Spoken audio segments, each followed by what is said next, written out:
Thanks for joining me, Dr. Jemar Tisby, to discuss your latest book, The Spirit of Justice. I've identified those three individuals, which I think, maybe I think on Amazon's website, there's a little description of who Right. the individuals are, but it's Coretta Scott King, Elias Camp Morris, and Anna Murray Douglas.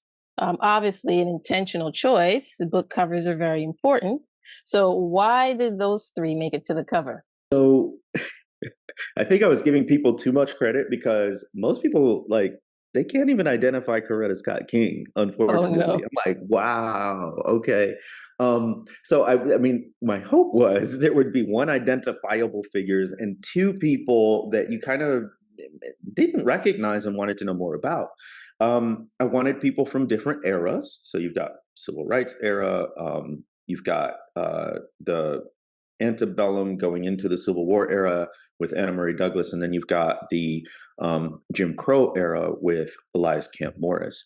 And each of these figures represents the spirit of justice in their own way. So hopefully it draws folks in. And then the background is like this red tint over a painting of enslaved people arriving on the shores of North America. So the backdrop is, this Black oppression, but in the foreground are the people who worked against it.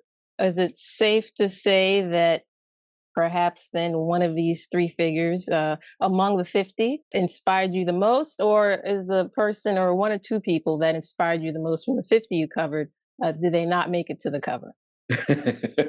I wish I could have put all 50 on the cover. They're inspirational in their own ways, really and truly. But, my mind kind of comes back to a few figures. One is Sister Thea Bowman. She's born in Mississippi in the 1930s. She's a Black girl who ends up going to a Roman Catholic school in her tiny town. And she's got a really tender heart for the things of God. Gets baptized into the Roman Catholic Church as a young girl, and then as a teenager, senses a call to holy orders and ends up becoming a nun.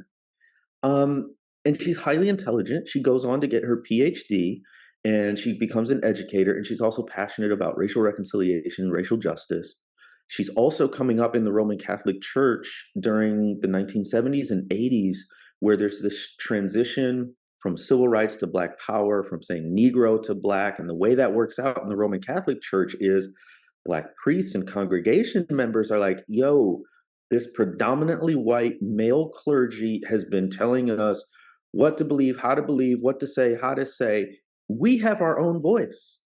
We have our own agency. And so she comes along as a woman who is encouraging the Roman Catholic hierarchy to let Black people have some self determination within the Roman Catholic Church and to truly make the church universal, as its name implies. And, speaking of Bowman, and, there's Coretta Scott King and Anne Marie Douglas, the women are peppered throughout the various chapters in the book, and you dedicate a specific section to women.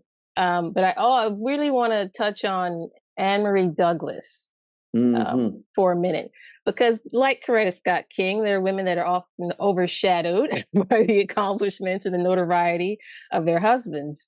Um, so I was kind of impressed to see her highlighted, because honestly, out of the books I've read, all I know was, she was Douglas's first wife. No one has Right, really taken the time to break down her history, her contribution, how she supported him so he could be right. great, you know? Yeah. So talk about that a little bit. We wouldn't know Frederick Douglass, the abolitionist, had Anna Murray Douglas not helped him escape and then support him throughout his work.